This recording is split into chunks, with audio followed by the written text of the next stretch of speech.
Boa noite, na graça e na paz do nosso Senhor Jesus Cristo. Amém, irmãos? Que bom que mais uma vez estamos aqui, a Igreja do Senhor reunida para louvar e engrandecer ao nome do Senhor. Que bonito, nós temos muitos irmãos aqui hoje e sempre com o propósito de adorar ao Senhor.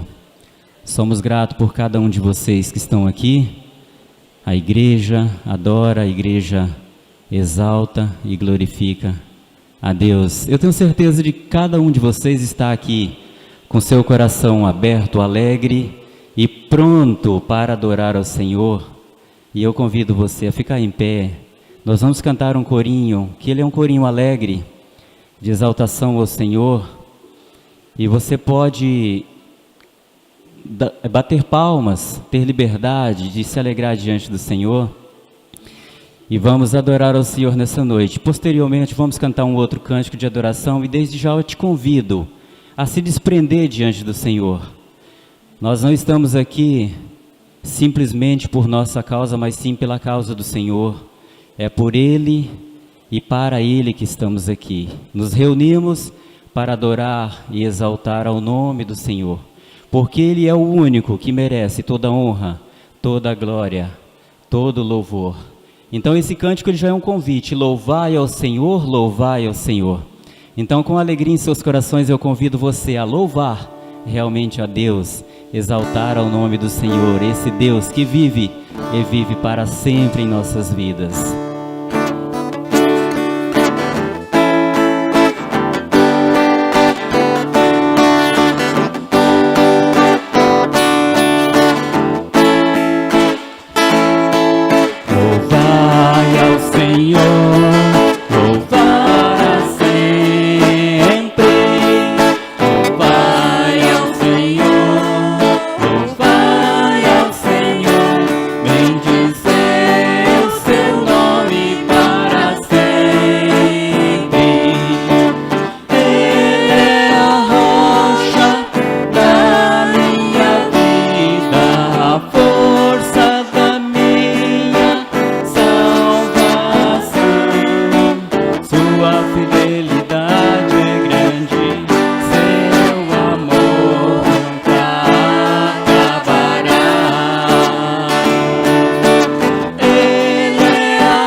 Fidelidade é grande, seu amor nunca acabará.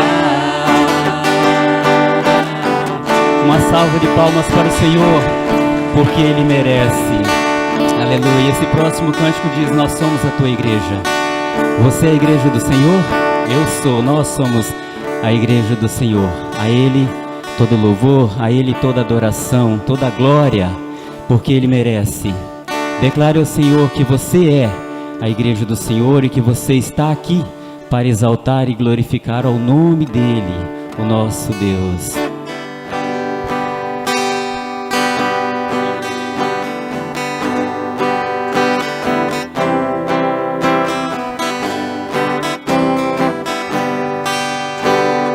Somos tua igreja reunida aqui, embaixadores do teu reino, reino de amor. Em Cristo, Rei dos Reis, recebemos autoridade. Estamos acima de principados e poder. Nós declaramos, Jesus, só Tu és Senhor. És Senhor da igreja, és Senhor. Nós declaramos, Jesus, só Tu és Senhor, és Senhor da igreja, és Senhor. Somos Tua igreja reunida aqui, embaixadores do Teu reino, reino de amor. De Cristo, Rei dos Reis, recebemos autoridade.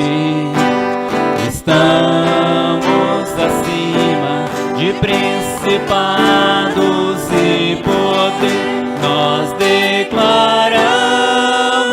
Jesus, só Tu és Senhor. És Senhor da igreja, és Senhor. Nós declaramos, Jesus, só Tu és Senhor. És Senhor da igreja, és Senhor. A Ti a honra, a Ti a glória, a Ti o domínio, majestade e louvor. A Ti a honra, a Ti a glória, a Ti o domínio, majestade e louvor. Declara, Senhor, nós declaramos, Jesus, só Tu és Senhor. És Senhor da igreja, és Senhor. Nós declaramos, Jesus, só Tu és Senhor. És Senhor da igreja, és Senhor. A Ti a honra, a Ti a glória, a Ti o domínio, majestade e louvor. A Ti a honra, a Ti a glória, a Ti o domínio, majestade e louvor. Nós declaramos, Jesus, só Tu és Senhor. És Senhor da minha vida, és Senhor da minha vida, és Senhor. Nós declaramos, Jesus, só Tu és Senhor. És Senhor da minha vida, és Senhor.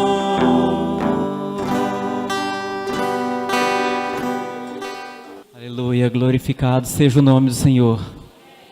Nós declaramos que o Senhor é o Rei, Ele é o Rei dos reis, Senhor dos senhores, Ele é o Senhor das nossas vidas.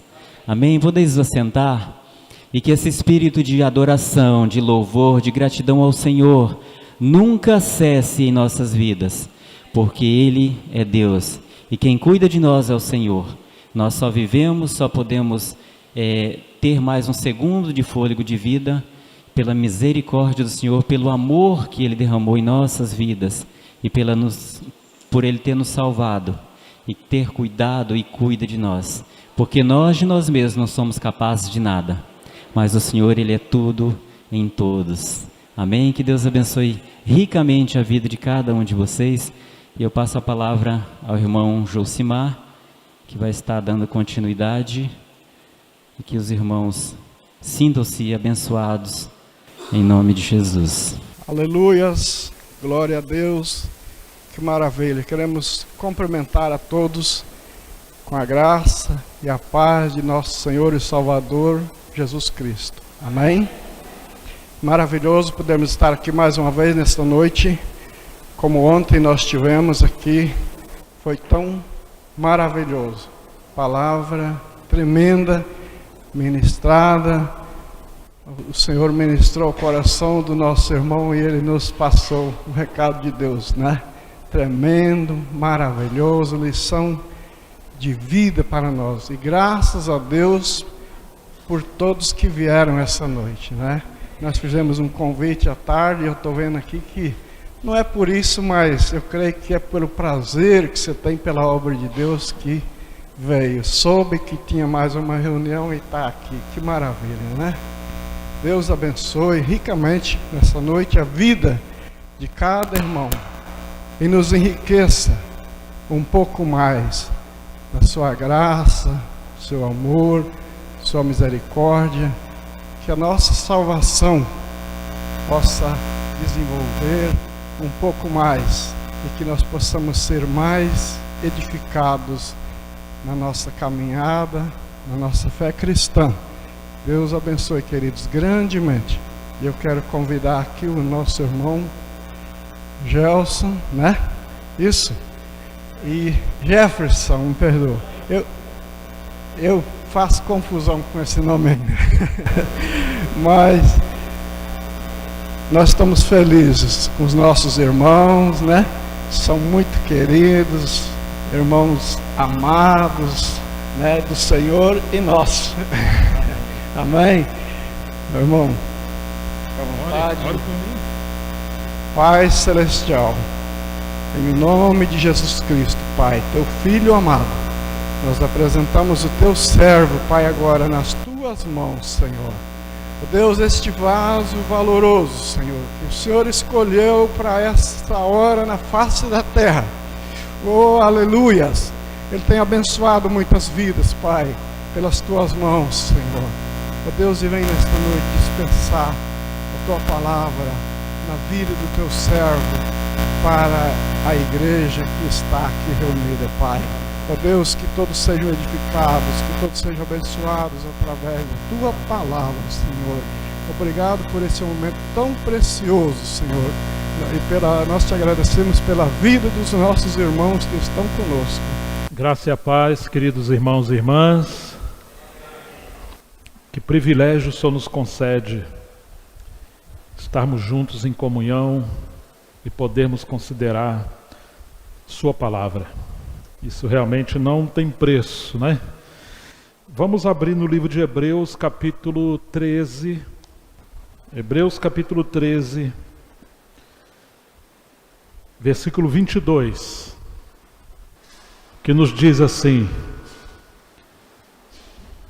Irmãos, peçam que escutem com paciência esta palavra de exortação, porque na verdade escrevi de forma bem resumida.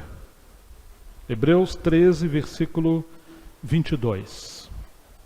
O próprio autor da carta aos Hebreus, que não se identifica, não chama atenção para si,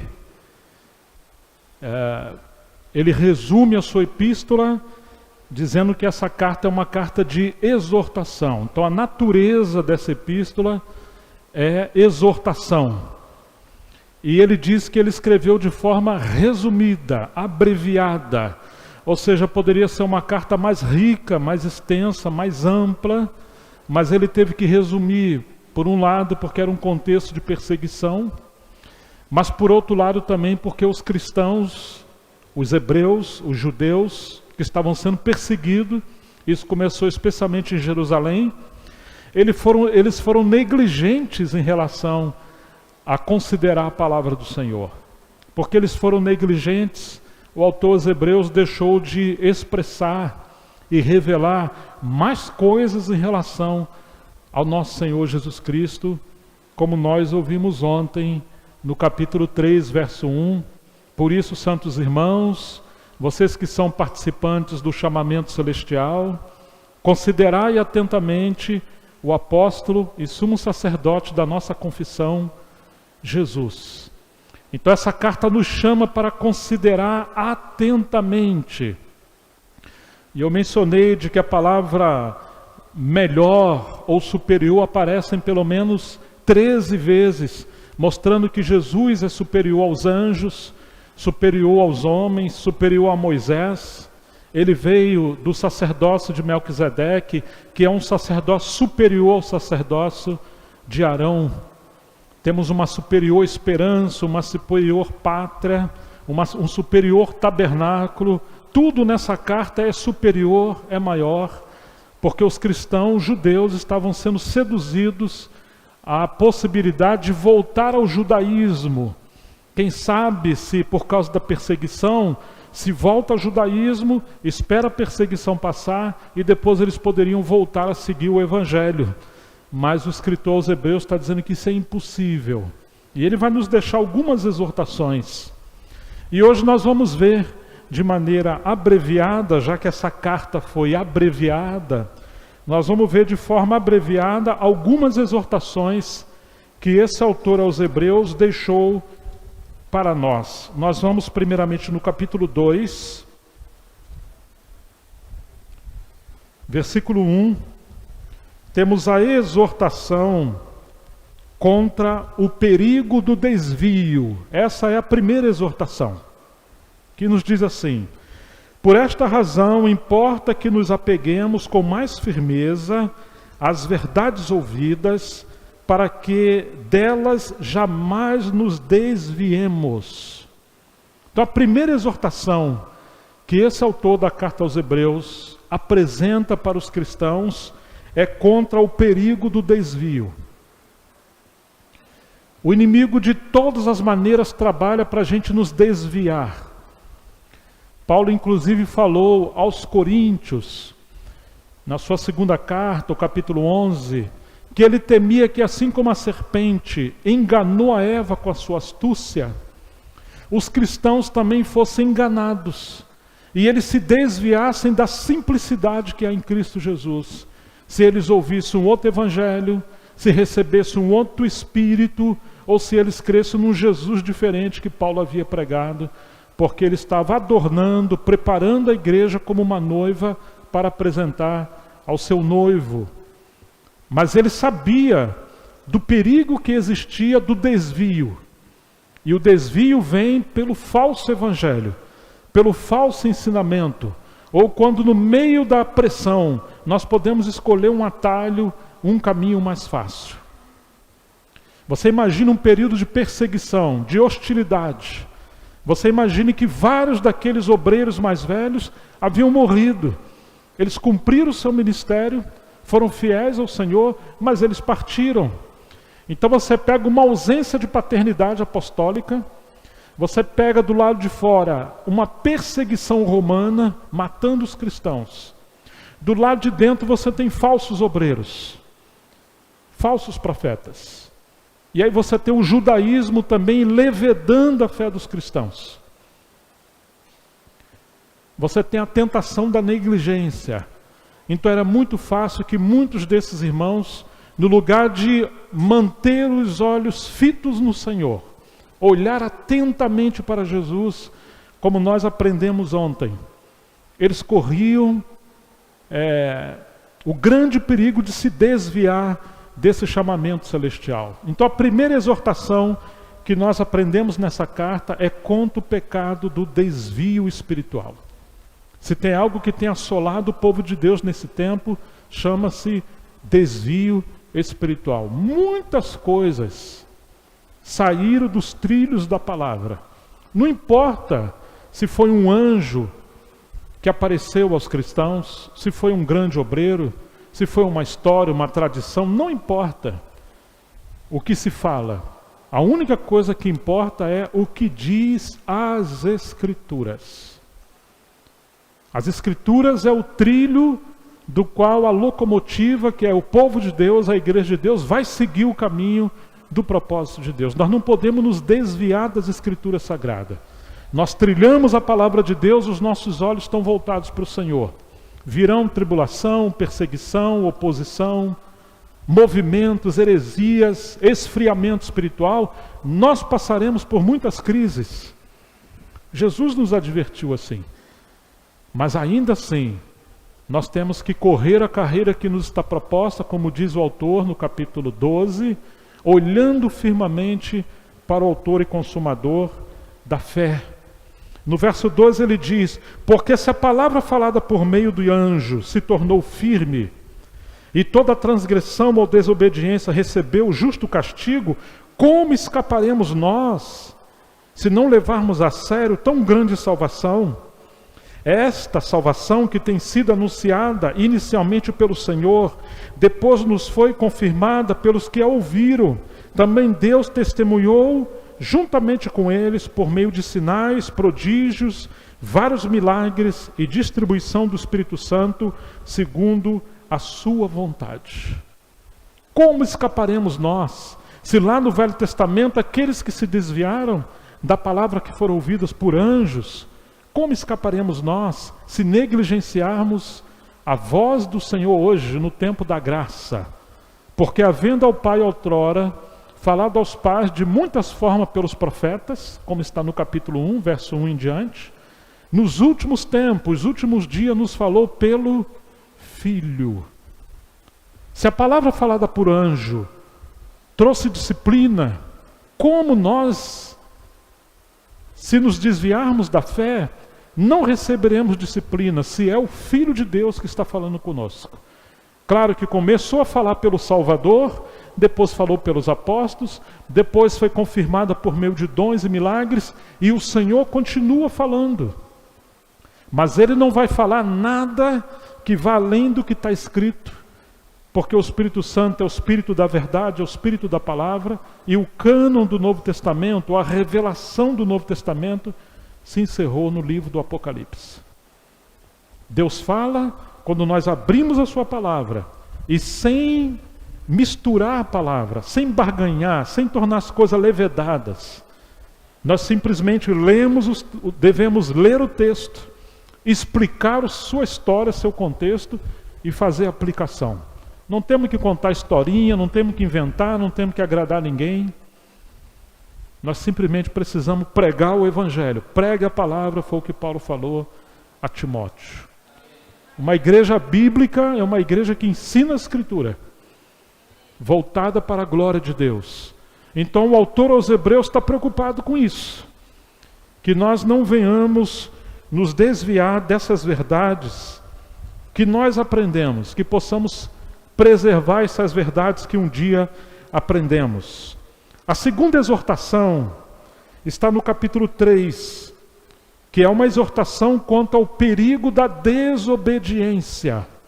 O primeiro é o desvio, a segunda exortação é contra o pecado da desobediência. Capítulo 3, versículo 7 em diante, que nos diz: por isso, depois de tudo que vocês ouviram em relação a Jesus, a superioridade de Jesus acerca de todas as coisas, e porque nós temos um chamamento celestial, como está no capítulo 3, verso 1, por isso, como diz o Espírito Santo, hoje, o hoje na sua Bíblia está com letra maiúscula. Sim? Pois é, esse hoje é Jesus, tá? Esse hoje é o tempo de Deus.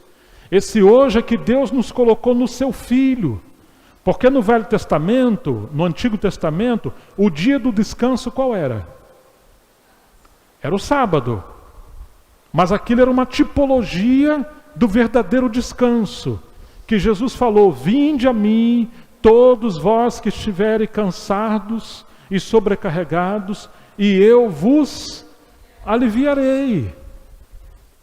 Tomai sobre vós o meu jugo, porque o meu fardo é leve, e vocês vão achar descanso para vossas almas, porque ele é o nosso verdadeiro sábado, ele é o nosso descanso.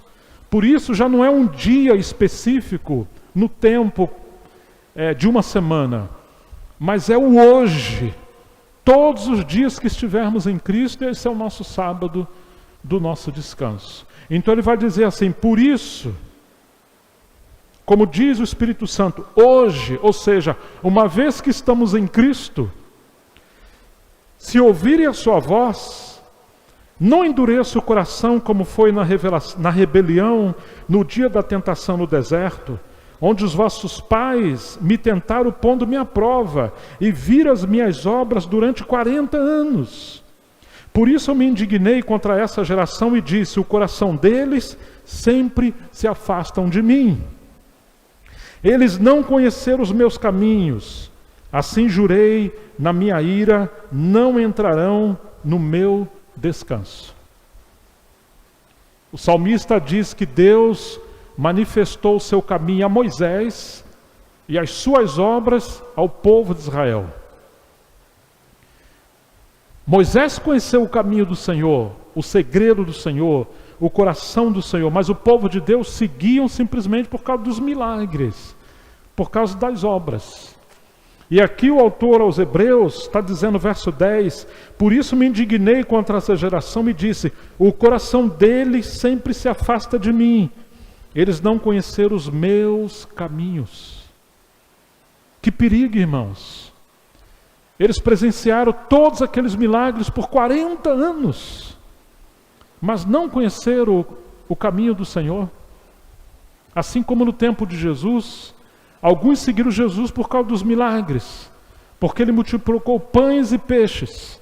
Mas a mesma multidão que clamava e aclamava ao Senhor e glorificava ao Senhor, foi praticamente a mesma multidão que gritou, crucifica-o, crucifica-o. Porque eles não conheceram o caminho do Senhor, a pessoa do Senhor, a voz do Senhor.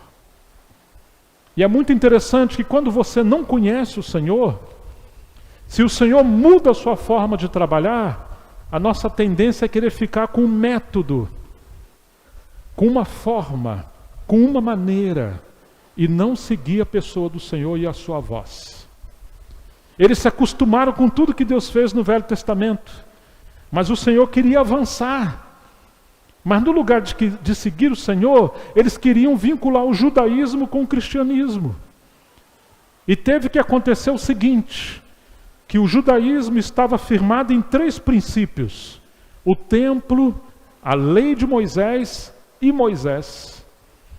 Tanto que quando Jesus curou aquele cego de nascença no capítulo 9 de João, e eles ficam ali perturbando, perguntando ao cego, mas quem te curou? Como é que ele te curou? E ele explica e fala, eu já falei. Vocês estão querendo ser discípulo desse homem? E os judeus respondem assim, discípulo dele, seja você. Nós somos discípulos de Moisés. Já se passaram 1.600 anos, de Moisés até esses judeus. Mas o que eles estão dizendo? Nós somos discípulos de Moisés.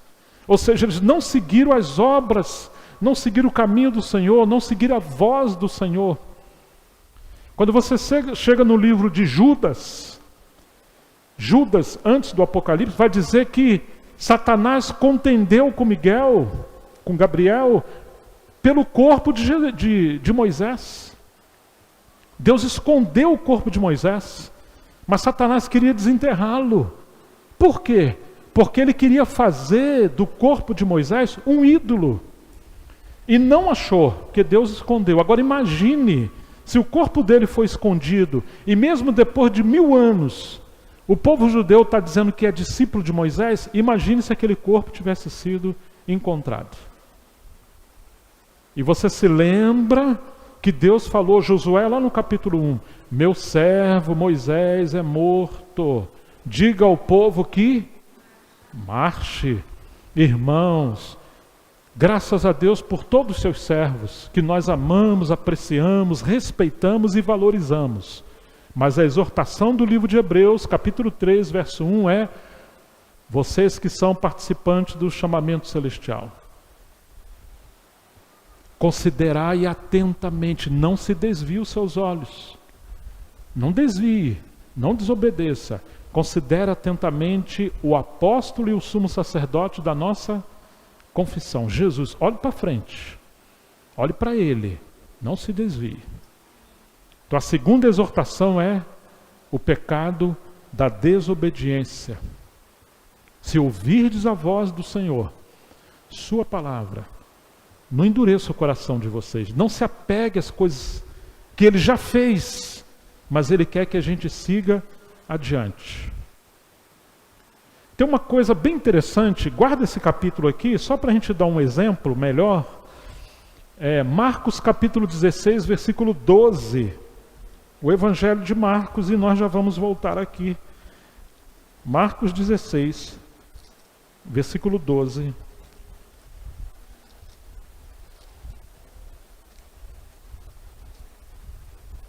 Que nos diz assim: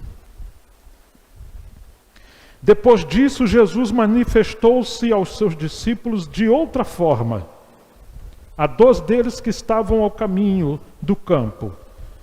Indo eles o anunciar aos demais, mas também a esses 2, eles não creram, não deram crédito.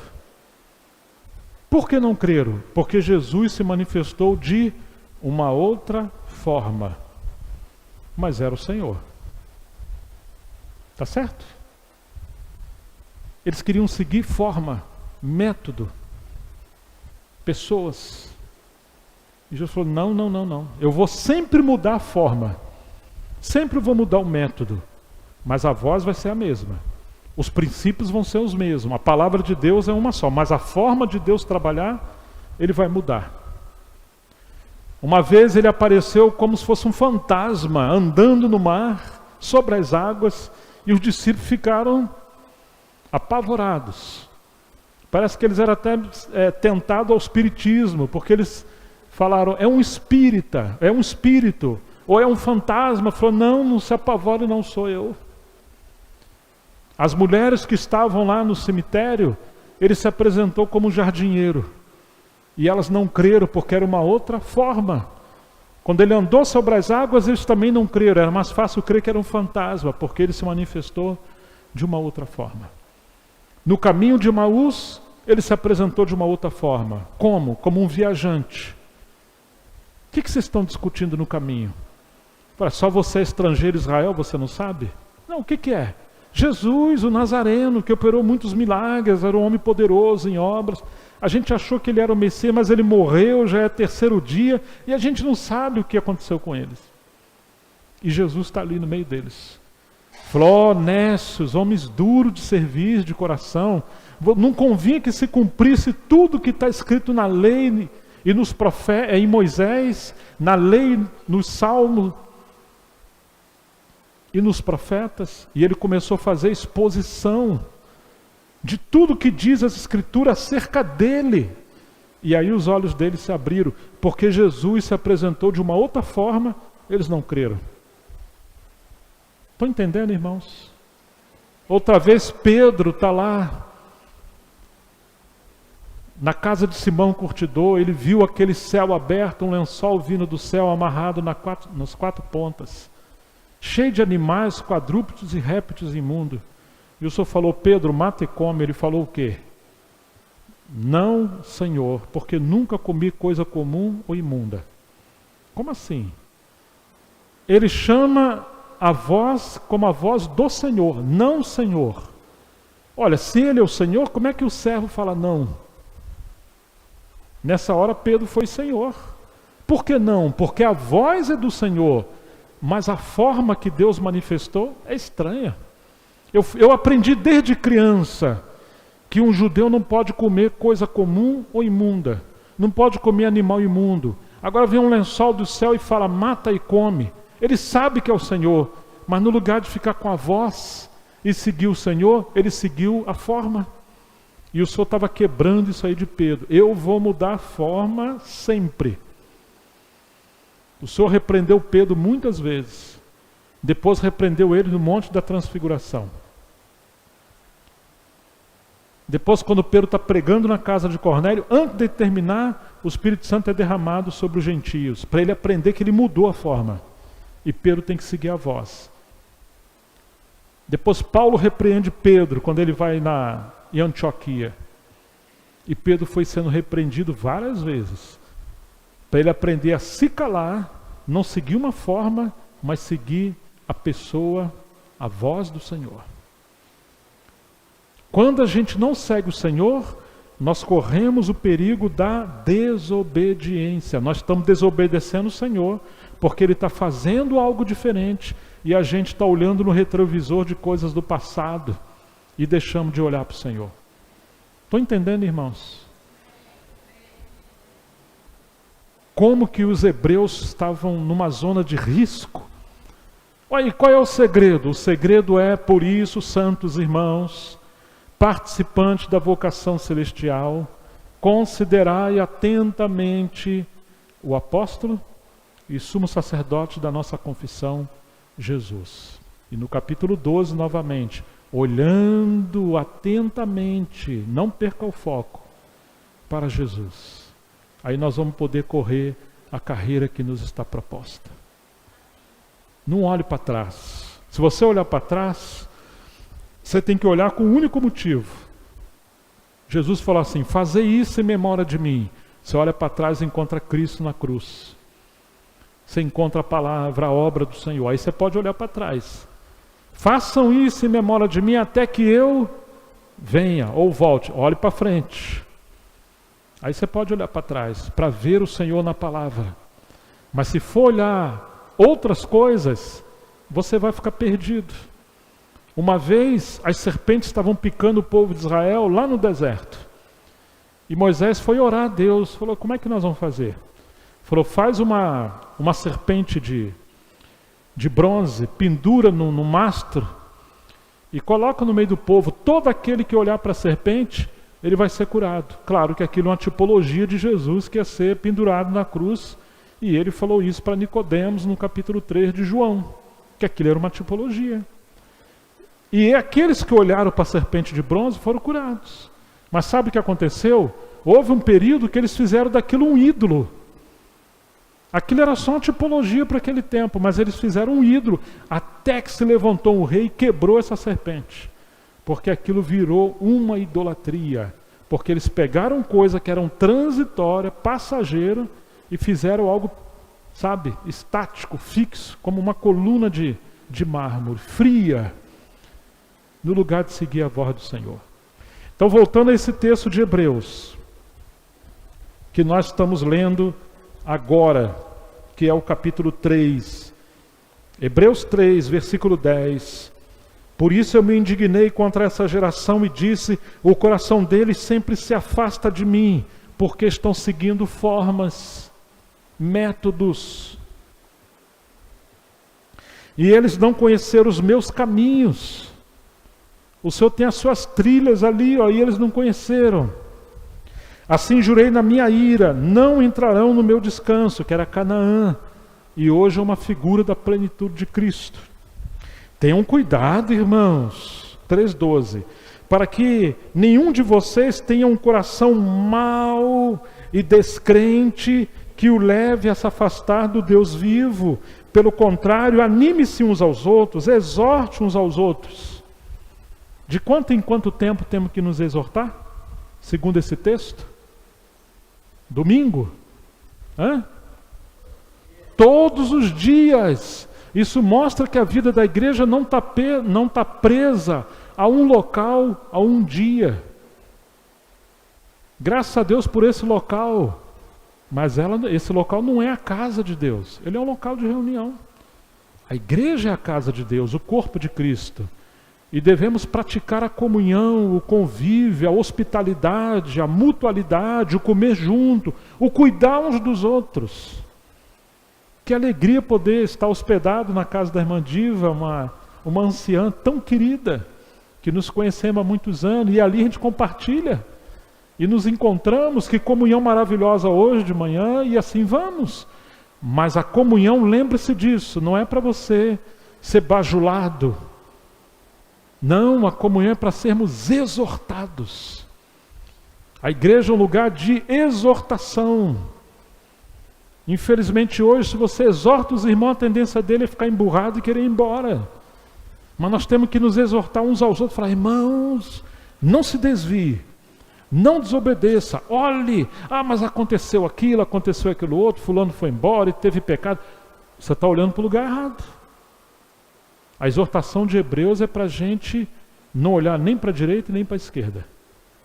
É olhar atentamente para o nosso Senhor. Não se desvie, não desobedeça, exorte uns aos outros, a fim de que ninguém seja endurecido pelo engano do pecado, porque temos nos tornado participante de Cristo, se de fato guardarmos firme até o fim a confiança que desde o princípio tivemos. Temos nos tornado participante de Cristo. O 3,6 diz assim: Cristo, porém, como Filho, é fiel em sua casa. Essa casa somos nós, se guardarmos firme a ousadia e a exultação da esperança. Essa casa somos nós, se. Esse se fala de uma condição. E agora esse versículo que acabamos de ler, versículo 14, nos tornamos participantes de Cristo, se. Então, novamente, tem uma condição. Uma condicional. Participar de Cristo não é participar da sua divindade. Mas ele está falando desse aspecto do corpo, do Cristo coletivo, místico, de que embora sejamos salvos, nós devemos ter temor de nos desviar do Senhor, de desobedecer a sua palavra e Ele nos deixar à margem. Lembra de capítulo 15 de João, sobre a figueira, a videira? Eu sou a videira verdadeira, meu pai é o agricultor, toda vara que estiver em mim e der fruto, o que ele vai fazer? Ele vai limpar para que dê mais fruto. Mas a vara que não der fruto, o que ele vai fazer? Vai cortar. Então não é uma questão de perder a salvação, mas é uma questão de você perder a esfera do reino de Deus, do fluir do Espírito Santo, do cabeça que é Cristo ministrar a sua vida, o seu ministério através de nós. Nós somos salvos pela graça, mas podemos receber a disciplina espiritual e ficarmos fora dos privilégios do reino de Deus. Podemos estar na igreja, entre a Assembleia de Deus, mas espiritualmente estarmos fora, estarmos cortados por não ouvir o Espírito Santo. Estão entendendo, irmãos? Toda vara que estiver em mim, então ele é salvo, ele está em Cristo. Mas ele pode deixar de ser participante do fluir da obra de Deus. Ficou de lado. Que coisa terrível isso aqui. Lembre-se que eu falei no começo, que a natureza da carta aos Hebreus é uma carta de exortação. Para a gente, tirar os olhos de outros lugares, colocar os olhos do Senhor. Verso 15, como se diz: hoje, se ouvirdes a sua voz, não endureçam o coração como foi na rebelião. E quem foram os que ouviram e mesmo assim se rebelaram? Não foram todos que saíram do Egito por meio de Moisés? Moisés representa o Salvador. E contra quem Deus se indignou durante aqueles 40 anos? Não foi contra os que pecaram, cujos cadáveres caíram no deserto? E a quem jurou que não entrariam no seu descanso, senão os que foram desobedientes? Assim vemos que não puderam entrar por causa da incredulidade. Eles não creram que Deus estava prosseguindo com a sua obra. Portanto, visto que nos foi deixada a promessa de entrar no seu descanso, o descanso de Deus, tenhamos cuidado para não parecer que algum de vocês deixou de alcançá-la. Ele parou no tempo. Ele não está seguindo a voz do Senhor. Ele não está sendo liderado pelo Espírito Santo. Ele está cheio de conceito, está cheio de opinião e está buscando seguir aquilo que ele acha mais conveniente no período da provação. Todos nós, individualmente e como igreja, passamos por um tempo de provação. É tempo de lágrima, de choro, de dor. Não compreendemos a disciplina do Senhor. Por isso temos que olhar para Jesus. Porque também a nós foram anunciadas boas novas, exatamente como aconteceu com eles. Mas a palavra que eles ouviram não lhes trouxe proveito, porque não foram unidas por meio da fé, como aqueles que a ouviram. A cabeça estava cheia de conhecimento, mas não misturaram com a fé, com a obediência, e aquela palavra não serviu de nada. É um perigo, irmãos, a gente ouvir a palavra e não colocar em prática. E é isso que aconteceu. Nós, porém, que cremos, entramos no descanso, conforme Deus disse, assim jurei na minha ira, não entrarão no meu descanso. E aí segue essa advertência do capítulo 4, que depois os irmãos podem meditar, que o Senhor está insistindo conosco que há um descanso, e esse descanso é a plenitude de Cristo no corpo de Cristo. Essa é a nossa verdadeira Canaã. E aí temos a terceira exortação no capítulo 5, versículo 11, que é a exortação contra o pecado da negligência ou o pecado da preguiça espiritual. Ele vai dizer assim, é uma exortação. A esse respeito, qual respeito? A respeito de Jesus, como sumo sacerdote da linhagem de Melquisedeque. Olha o capítulo 5 antes, versículo 5. 5:5.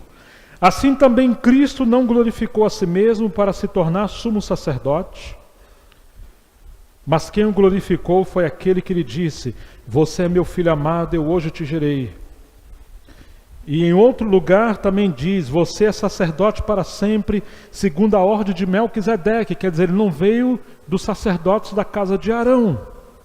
Ele, Jesus, nos dias da sua humanidade, da sua carne, tendo oferecido com forte clamor e lágrimas, orações e súplicas, a quem o podia livrar da morte, foi ouvido por causa da sua reverência. Embora fosse filho, aprendeu a obediência pelas coisas que sofreu e, tendo sido aperfeiçoado, tornou-se o autor da salvação eterna para todos que lhe obedecem, e Deus o nomeou sumo sacerdote segundo a ordem de Melquisedeque. Quanta riqueza! O novo sacerdócio, o Filho eterno de Deus, com letra maiúscula, uma pessoa, duas naturezas, 100% Deus, 100% homem.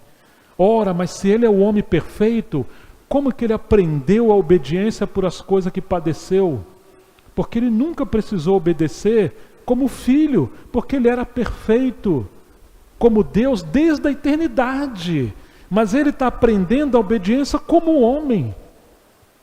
E ele foi aperfeiçoado na escola do sofrimento. Que mistério tremendo é isso aqui. Foi ferido por nossas dores, agradou ao Pai moê-lo, ferido com a vara de Deus. É um mistério muito profundo isso. E o autor aos Hebreus fala assim: nós temos muita coisa para falar a respeito do Filho, do mistério da sua encarnação, da sua humanidade, do seu ministério, de tantos outros aspectos. Porém, verso 11, a esse respeito temos muitas coisas a dizer, coisas difíceis de explicar. E abro um parêntese, não porque as coisas são difíceis de explicar, mas porque vocês se tornaram preguiçosos em ouvir, negligentes em ouvir. Pois quando vocês já deveriam ser mestres, levando em conta o tempo decorrido que vocês estão na fé, vocês ainda têm novamente necessidade de que alguém ensine a vocês quais são os princípios elementares dos oráculos de Deus. Passaram a ter necessidade de leitinho como se fossem crianças e não de alimento sólido como adulto. Ora, todo aquele que se alimenta de leite é inexperiente na palavra da justiça, porque ele é criança. Mas o alimento sólido é para os adultos, para aqueles que pela prática têm as suas faculdades exercitadas para discernir não somente o bem, mas também o mal. Está vendo como é que o autor aos Hebreus está exortando eles agora quanto ao pecado da negligência, o pecado da preguiça? Eles já deveriam estar lá na frente, na carreira que foi proposta, mas no lugar de olhar para Jesus, eles olharam para outras coisas. E eles agora ficaram impedidos de conhecer as coisas profundas de Deus em Cristo. E o autor aos Hebreus deixou de escrever muitas coisas e nós fomos prejudicados também. Poderia ter mais riqueza. É claro que na soberania de Deus tudo é perfeito. Essa carta é maravilhosa, mas eu preferia que tivesse mais riqueza sobre o Senhor. Mas o autor não conseguiu escrever porque eles não iam entender. Vocês estão entendendo, irmãos? Que eles ficaram como meninos, brigando por coisinhas. Um ego grande, cheio de meninice. Coisas que impedem, fazem bem ao homem, mas prejudicam o rebanho, prejudica o progresso da causa do Senhor. Porque se tornaram negligentes. Então essa é a terceira exortação da carta aos Hebreus. E aí nós vamos passar um pouco adiante agora o capítulo 10. Temos a quarta exortação dessa epístola maravilhosa, que é a exortação contra o pecado voluntário, ou pecar de propósito. É um perigo isso. Capítulo 10, versículo 19. Portanto, meus irmãos, tendo ousadia para entrar no santuário, pelo sangue de Jesus, pelo novo e vivo caminho que Ele nos consagrou, que Ele nos abriu por meio do véu, isto é, pela sua carne. Vocês lembram que o tabernáculo era dividido em 3 compartimentos, e cada compartimento desse era separado por um véu. No dia que Jesus ressuscitou, morreu e ressuscitou, o véu do templo se rasgou de alto a baixo. No passado, todos podiam ficar no átrio exterior do tabernáculo, os sacerdotes entravam no lugar santo, mas só o sumo sacerdote poderia entrar no Santo dos Santos. Quantas vezes por ano ele podia entrar? Uma vez. Mas quando Jesus morreu e ressuscitou, o autor aos Hebreus está falando, lembra aquele templo, aquele tabernáculo, era uma figura de Cristo. A sua carne é o átrio exterior. E ele, como homem, a sua alma é o lugar santo. Mas no santíssimo lugar, onde tem o Espírito, ali estava o Pai e o Filho. E quando ele morreu, a sua carne foi rasgada. E agora, aquela comunhão que o Pai e o Filho tinham desde a eternidade passada, Deus nos introduziu nessa comunhão, pelo véu que foi rasgado, que é o corpo de Jesus, que foi rasgado na cruz, na sua cruz por todos nós. Agora nós podemos entrar no Santo dos Santos pelo sangue de Jesus. Que coisa maravilhosa! Mas sabe o que eles estavam sendo tentados a fazer? Voltar para o templo. voltar para o tabernáculo. Aí sabe o que Deus fez depois? Ele teve que destruir esse tabernáculo. Perdão, agora já era o templo na época dos judeus. E isso aconteceu no ano 70. Quando perguntaram a Jesus, que sinal você nos faz para a gente crer em ti e tal. Ele falou, olhou para o templo, eu vou destruir esse templo. E eu vou restaurar ele no terceiro dia. Eu falei, como é que é? Tá louco. Demoraram tantas décadas para construir esse templo, você vai destruir e vai restaurar em 3 dias. Estamos no capítulo 2 de João. Depois que ele ressuscitou, o Espírito Santo foi derramado, João escrevendo, e eles entenderam que o templo que Jesus estava falando estava se referindo ao seu corpo, que ressuscitou. Agora o Espírito Santo foi derramado, e todos nós habitamos nesse verdadeiro tabernáculo celestial que o autor aos Hebreus chama de um superior tabernáculo. E agora nós podemos entrar no Santo dos Santos. Oh, que coisa maravilhosa, irmãos, que o Senhor fez por nós.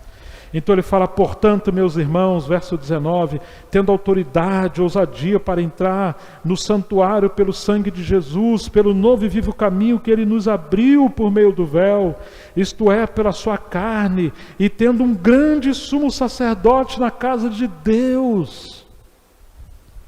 Aproximemo-nos com um coração sincero, em plena certeza de fé, tendo o coração purificado da má consciência e o corpo lavado com água pura. Nós não podemos ter mediadores entre Deus e nós.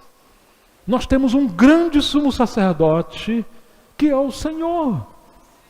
Ah, Pedro morreu, o que será de nós? Paulo morreu, o que será de nós?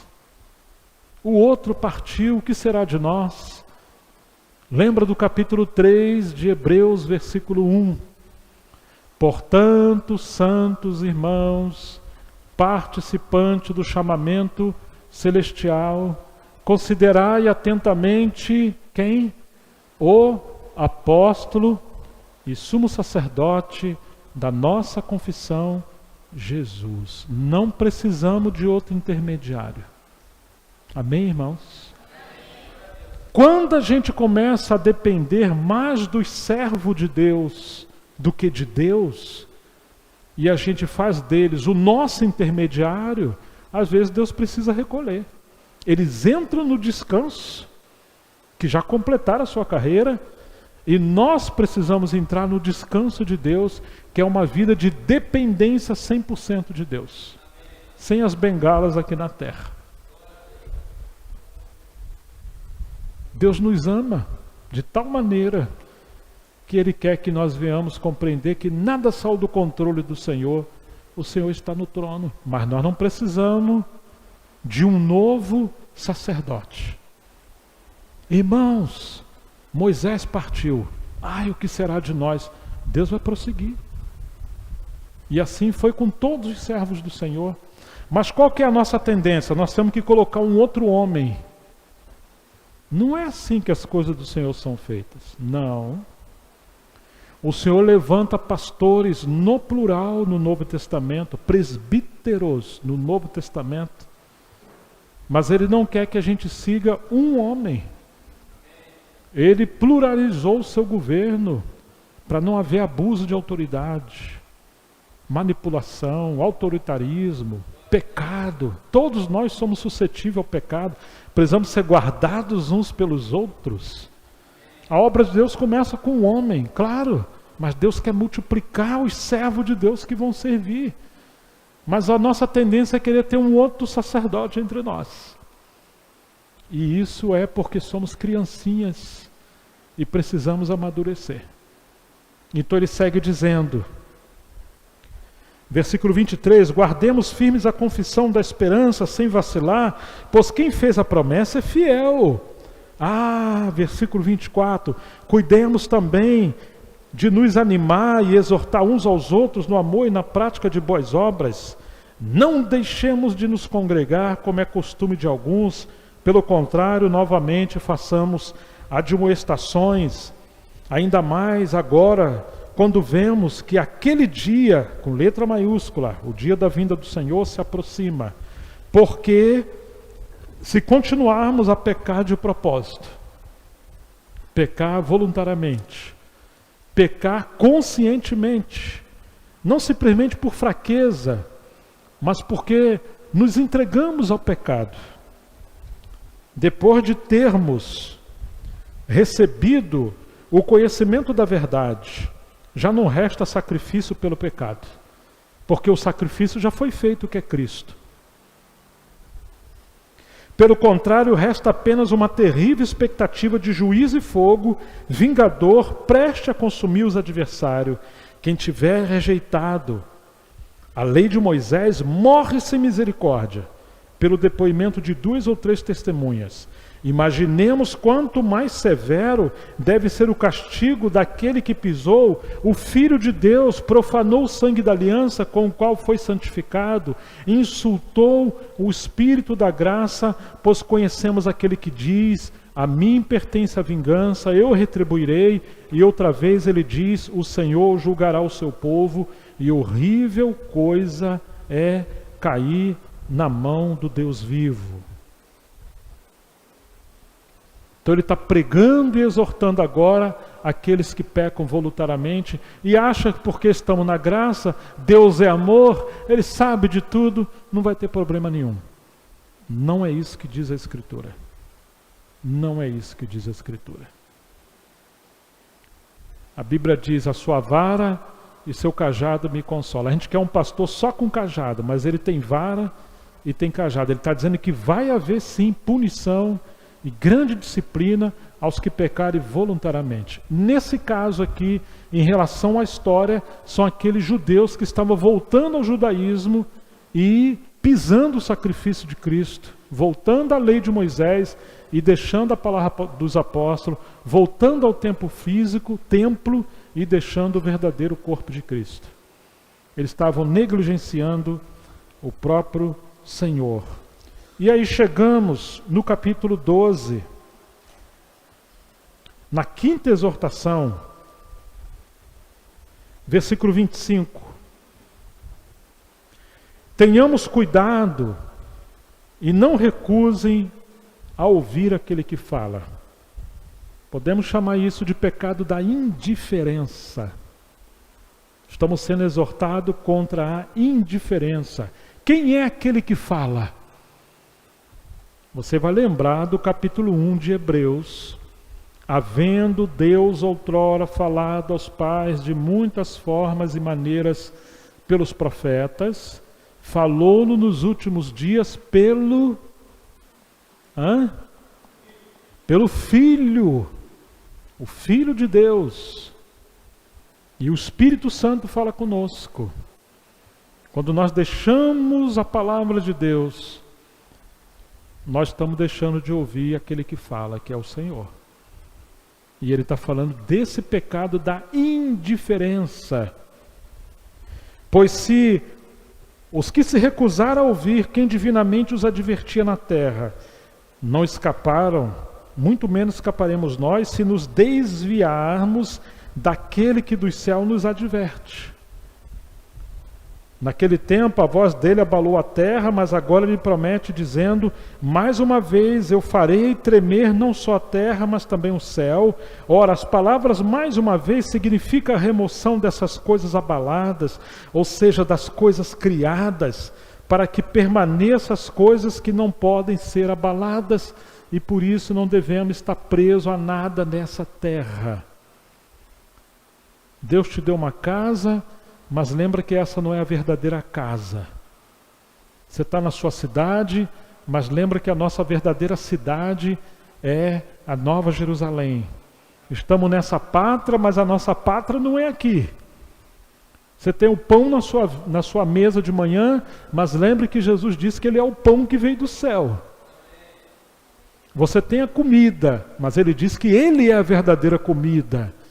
Você tem água, mas Ele diz que Ele é a água da vida. Temos o sol da natureza, mas Ele diz que Ele é o sol da justiça.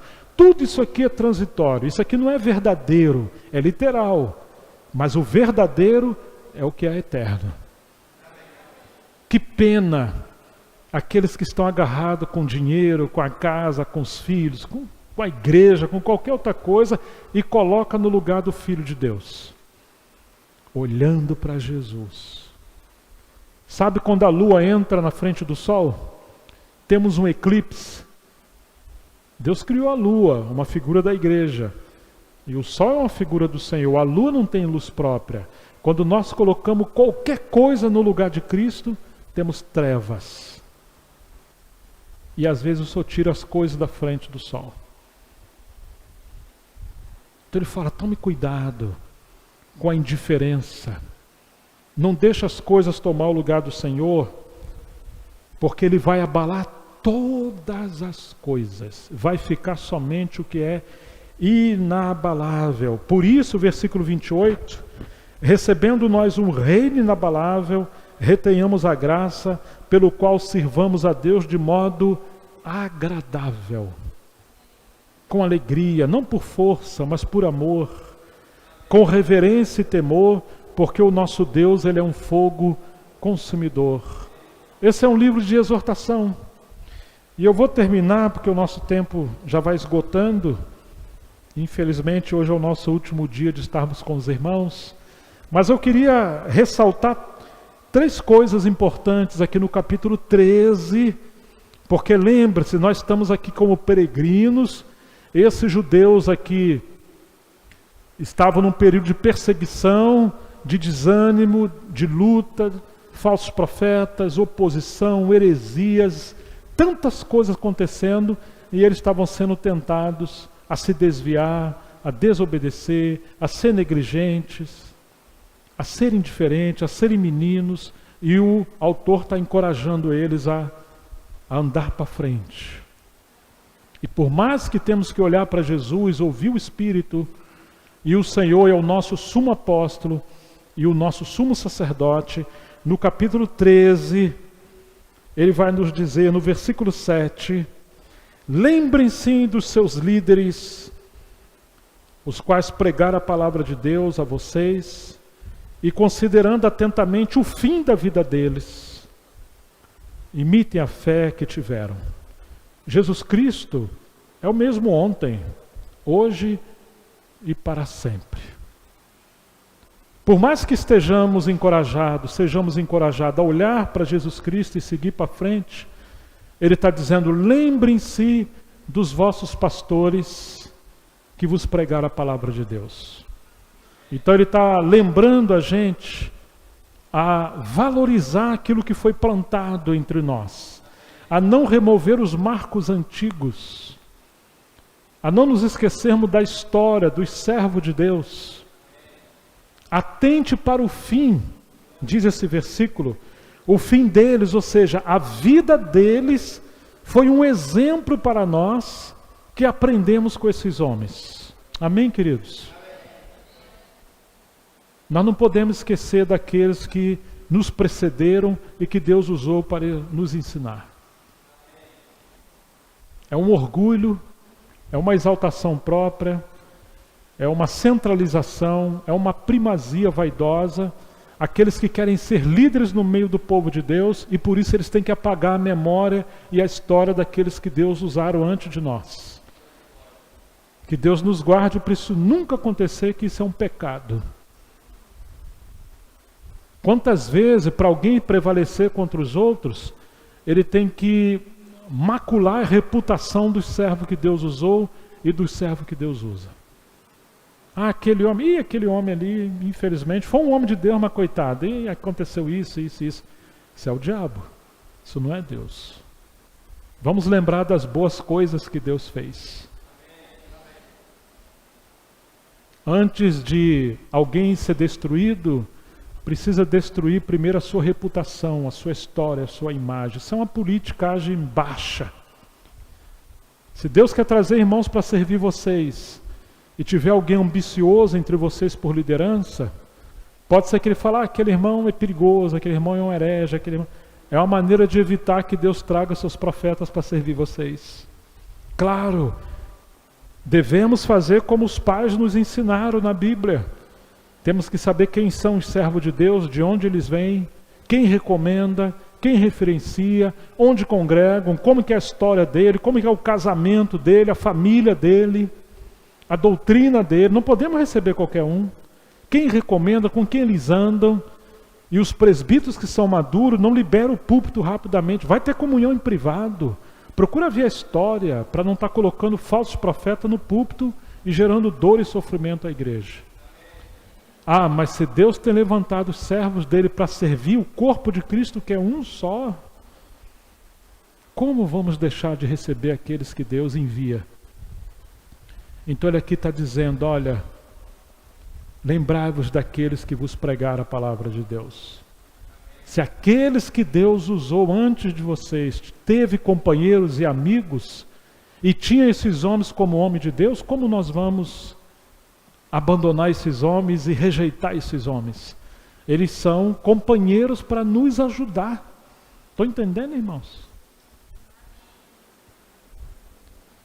Esse é o versículo 7. Lembre-se dos líderes que vos pregaram. E o texto dá a entender claramente que eles já partiram, mas deixaram um legado e temos que imitar as coisas boas, virtudes boas que eles tiveram, imitar o fim da fé que tiveram, a sua integridade, a sua honestidade, a sua consagração, o seu zelo. É claro que aquelas coisas pessoais de sua personalidade, isso é uma coisa pessoal.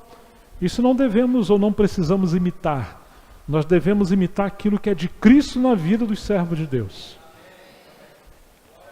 Se você tem alguém que anda mais rápido, fala mais rápido, faz tudo mais rápido, e você é mais lento, você imita o que é de Cristo na vida dele, mas você não queira ser rápido porque você não é rápido.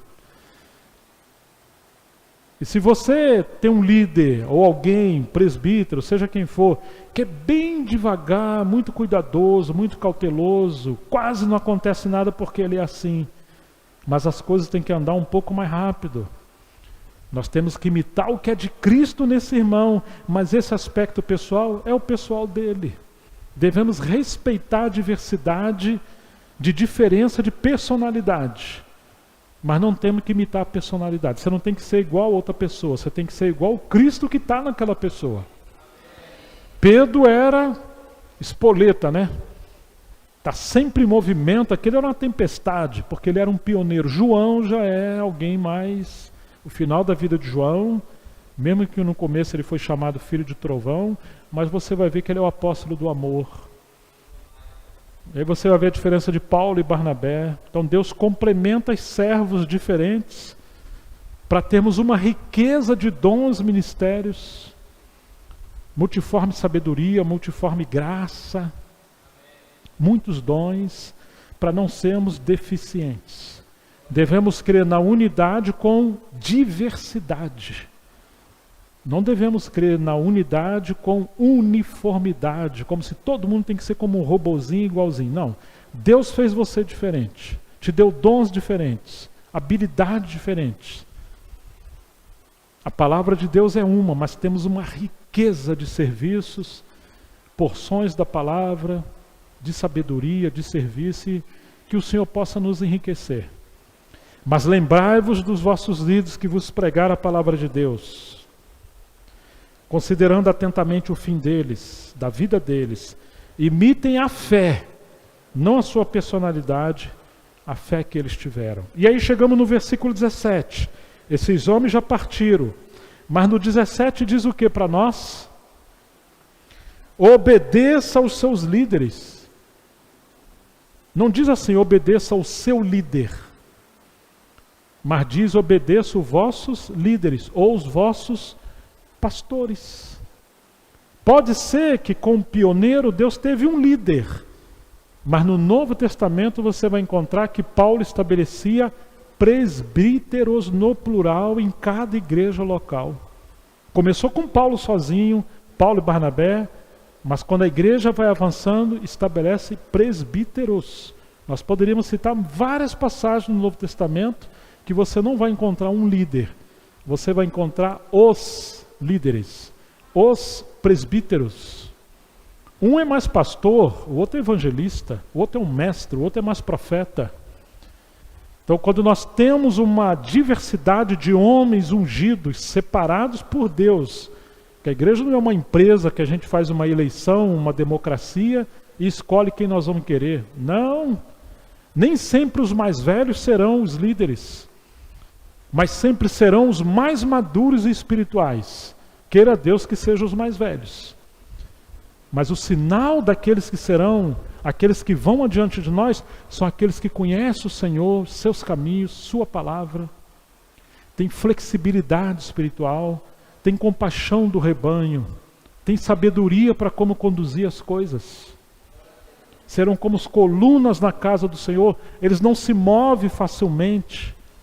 Cada dia não está de uma maneira, não, eles são homens em envergadura. E quem levanta é o Espírito Santo e dá testemunho no coração do rebanho. Eles têm uma história. E os servos de Deus que vêm de outro lugar, eles percebem quem são aqueles pastores que Deus levantou e pode confirmar, pode fortalecer a igreja para não andarmos sozinhos. Lembrai-vos daqueles que ensinaram a palavra. Esse já partiram, que é o verso 7. Mas o 17, obedeça aos vossos pastores, os vossos líderes. Imagine, pastores são aqueles que andam entre o rebanho. Os mestres são aqueles que andam na Bíblia. São profundos na palavra. Os evangelistas são aqueles que estão pregando a palavra ao mundo, aos pecadores. Os profetas estão sempre no céu, homens de oração, de jejum, querendo encontrar uma revelação para ensinar os irmãos da palavra. E os apóstolos são aqueles que estão sempre viajando, ajudando as igrejas e plantando igrejas. Comparando a uma casa, o mestre é o servente de pedreiro. Ele não pensa que o mestre é uma grande coisa, não tem lugar nenhum para vaidade. Ele é só um servente de pedreiro. E ele faz a massa e dá para os pastores, que são os pedreiros, que colocam o tijolinho no seu devido lugar. Os evangelistas são aqueles que trazem o material da construção. Claro que ele traz um bocado de coisa ruim também, né? Se deixar, ele traz falso cristão, falso obreiro, traz tudo quanto é coisa. E os pastores é que tem que vigiar para não incluir tudo na igreja. Os profetas são aqueles que às vezes olham assim, chegou agora e fala, mas essa parede aí está muito bonita, mas está torta, vai cair. Mas como é que vai fazer? Já está aqui há tanto tempo, vai ter que desmanchar e vai ter que fazer de novo. E os apóstolos são aqueles que têm a planta da casa de Deus, lançam os fundamentos. Por isso que em 1 Coríntios 12, 28, 27 em diante, diz que nós somos o corpo de Cristo, individualmente membros uns dos outros, e a uns Deus colocou primeiramente na igreja apóstolos, em segundo lugar profetas, em terceiro lugar mestres, e depois vem os outros ministérios. Mas não é uma hierarquia institucional, posicional, é uma hierarquia de serviço, não é institucional, não é um posto, não é um título. Por que os apóstolos, profetas e mestres vêm primeiro? Porque são homens do ministério da palavra. E se a gente tirar a palavra, toda a construção vai perder, vai sair dos trilhos da palavra de Deus. Então esse texto está dizendo, obedecei aos vossos pastores e sejam submissos a eles. Não, eu sou submisso só a Deus. Você sabe que isso é um engano. Nós somos submissos a Deus quando nos submetemos àqueles também que Deus colocou para nos apacentar e nos ajudar. E precisamos uns dos outros, pois zelam pela vossa alma como quem deve prestar contas, que eles possam fazer isso com alegria e não gemendo, do contrário, isso não trará proveito nenhum para vocês.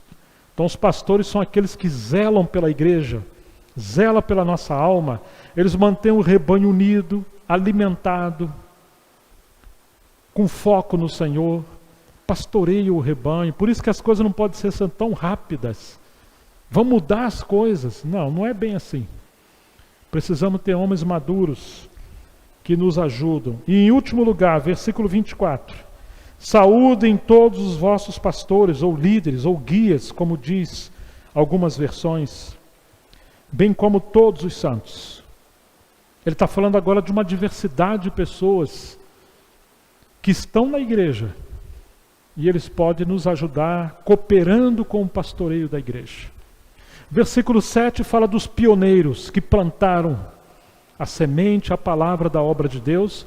Eles já partiram e temos que lembrar da sua história, do seu ensinamento e seguir o seu exemplo de vida naquilo que ele foi em Cristo. Versículo 17 fala dos pastores que estão vivos. E graças a Deus por esse texto, que a nossa tendência é valorizar aquele mais velho e a gente ter um desprezo pelos mais novos que Deus colocou entre nós. Isso é orgulho. A alegria dos mais velhos é ver que os mais novos estão prosseguindo. Você não honra o mais velho se você não honrar os mais novos que Deus levantou. Foi como Jesus falou, quem não tem um pai não tem um filho. Quem não honra um pai também não honra um filho. Se você não honrar os mais novos, você não honra o mais velho. E se você honrou o mais velho e ele deixou alguns irmãos para servir, a prova de que você honra o mais velho, o pioneiro, é quando você está honrando aqueles que ele trabalhou com eles e eles devem seguir com a obra de Deus adiante. Como o Espírito Santo é sábio, né? Num capítulo você tem 3 classes de liderança. Os pioneiros que já foram, mas aqueles que estão vivos, que sucederam os que já partiram.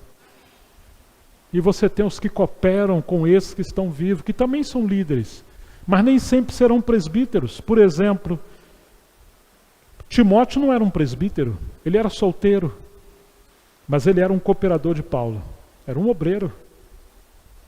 Convém que o presbítero seja o quê?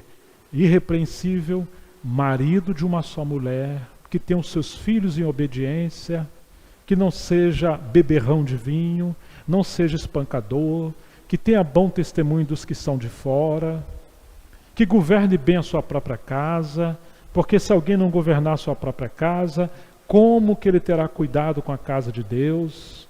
Que seja apto para ensinar, ou seja, ele tem que amar a palavra de Deus, mesmo que ele não seja um mestre, mas ele tem que amar a palavra de Deus, ele tem que ler a palavra de Deus, ele tem que gostar de ler bons livros, porque se ele não for dedicado à palavra, como ele vai poder ajudar a liderança da igreja local? Então Paulo dá as orientações sobre as credenciais de um presbítero.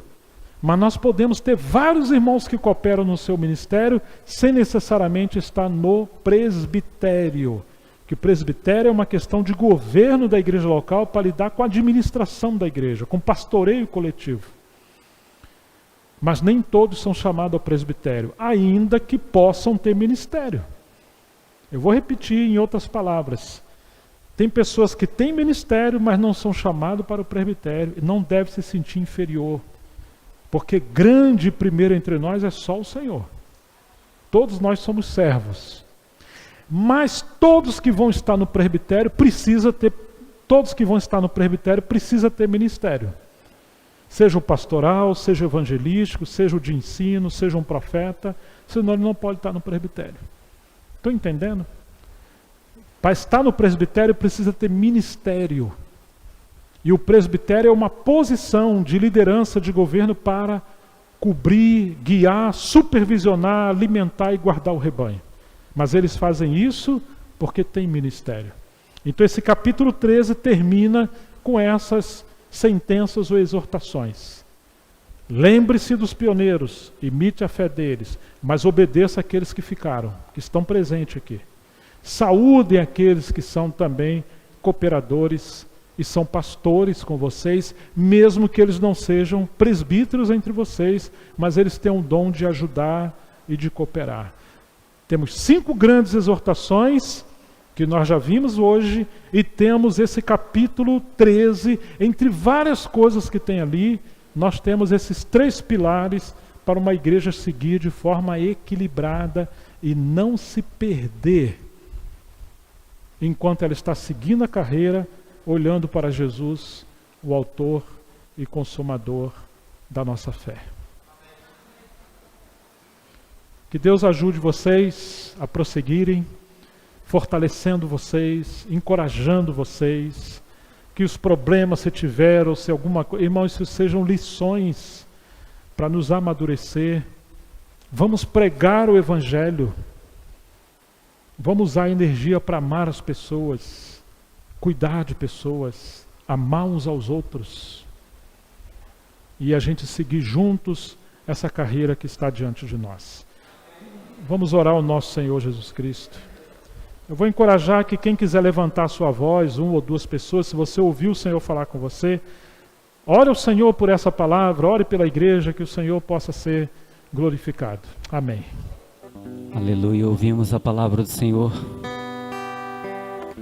E eu tenho certeza de que tocou os nossos corações. Ouvimos que o véu rasgou-se de céu abaixo, nos dando liberdade de estarmos diante do Senhor, sem nenhum empecilho. Hoje nós podemos entrar no átrio do Senhor e o adorar em espírito e em verdade. Vamos cantar essa canção. E você que não orou ainda, você tem oportunidade. O culto não terminou. Você tem oportunidade de adorar ao Senhor, falar com o Senhor, falar algo ao Senhor, deixar fluir do seu coração adoração a Deus. Ele merece todo louvor, toda honra e toda glória. Exaltado seja sempre o nome do Senhor. Aleluia. Pai, eu quero contemplar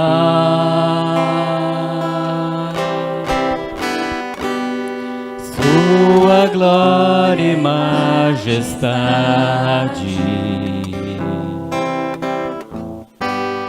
Pai, eu venho te adorar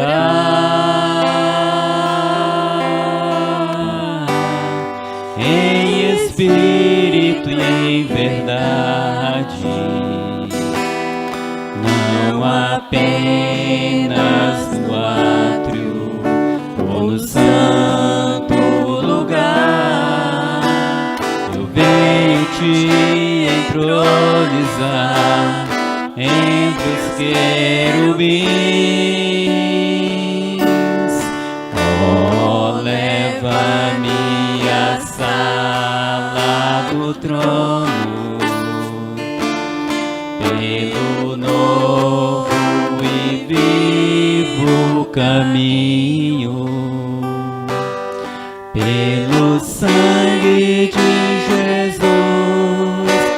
eterno e sumo sacerdote.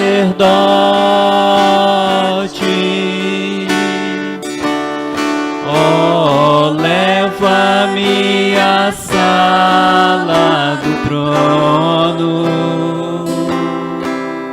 pra te adorar, Senhor. Oh, leva-me à sala do trono pra te adorar, Senhor, pra te adorar, Senhor, pra te adorar, Senhor.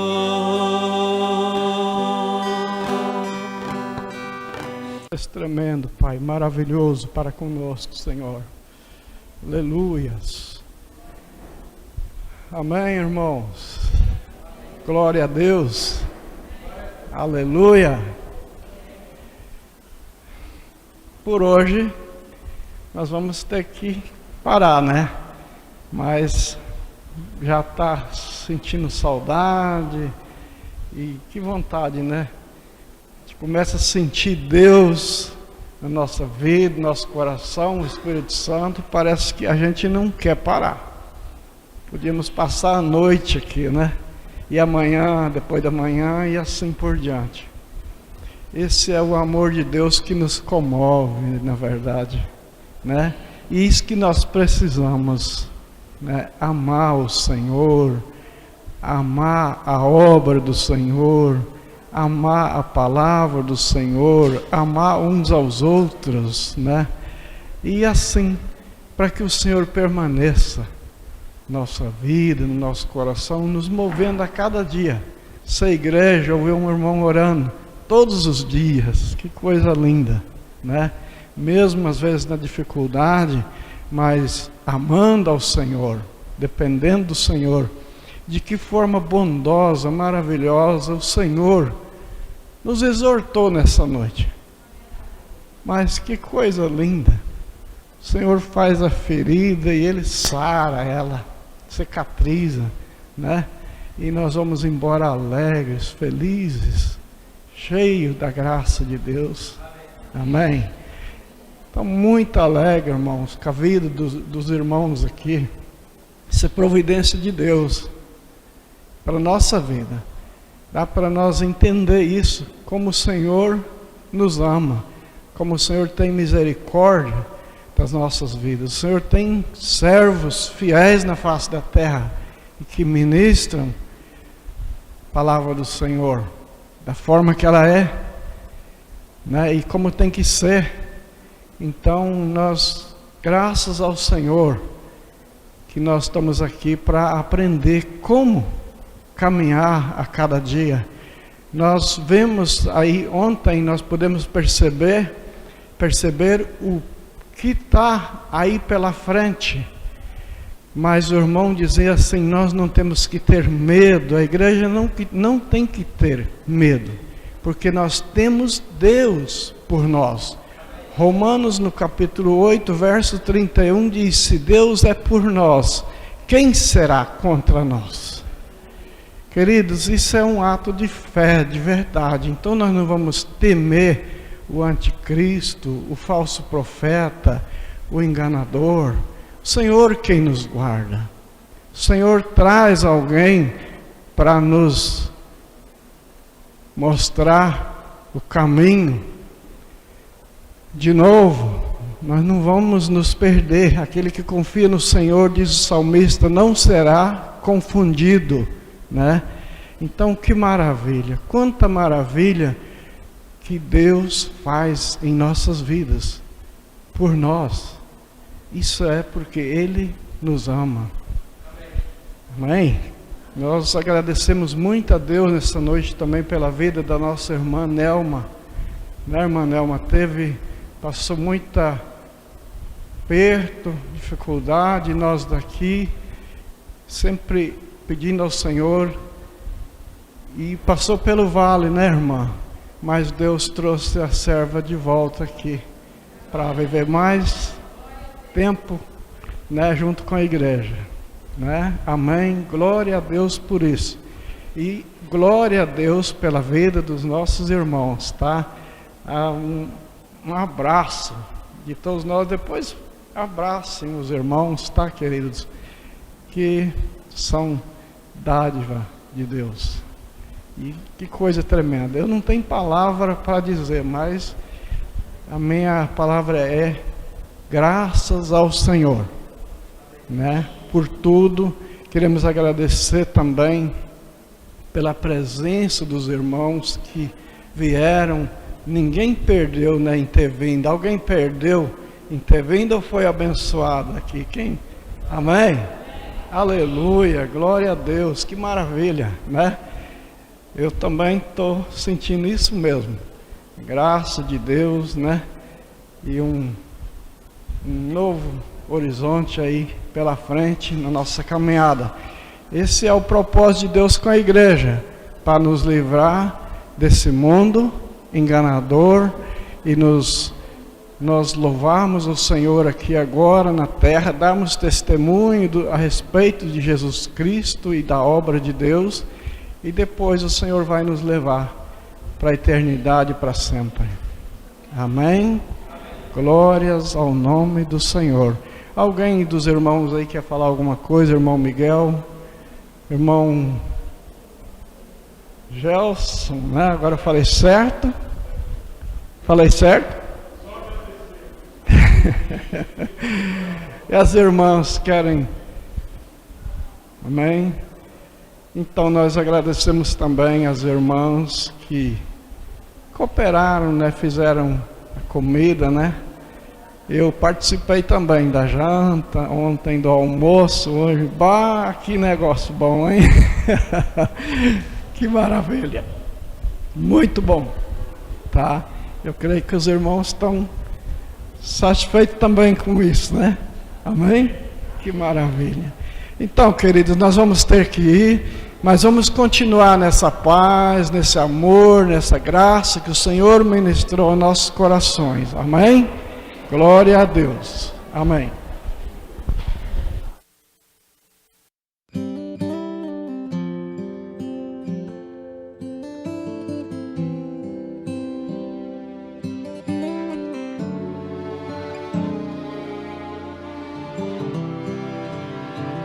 Tá chorando porque se você tem um Deus que cuida de você, e jamais te esqueceu, Ele sabe de tudo que você tá passando e mandou te dizer que Ele está cuidando.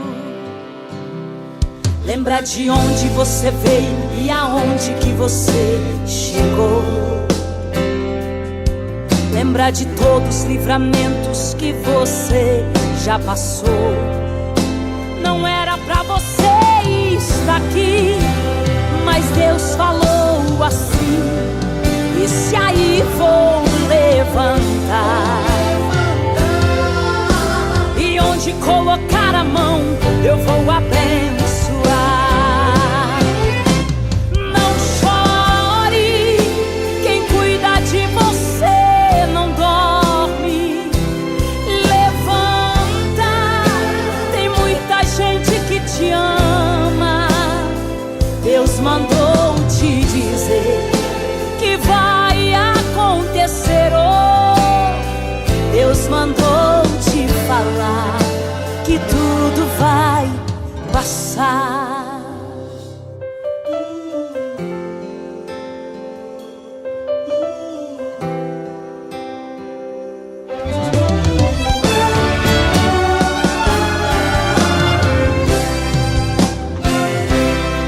Lembra de onde você veio e aonde que você chegou.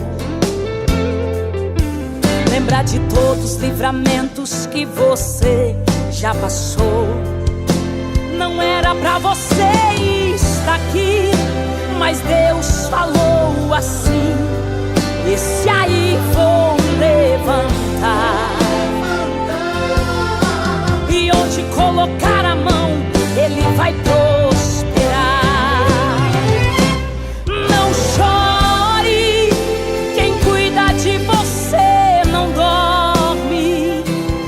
Levanta, tem muita gente que te ama. Deus mandou te dizer que vai acontecer. Deus mandou te falar que tudo vai passar. Não chore, quem cuida de você não dorme. Levanta, tem muita gente que te ama. Deus mandou te dizer que vai acontecer. Deus mandou te falar que tudo vai passar. Tudo vai passar. Deus mandou te falar que tudo vai passar.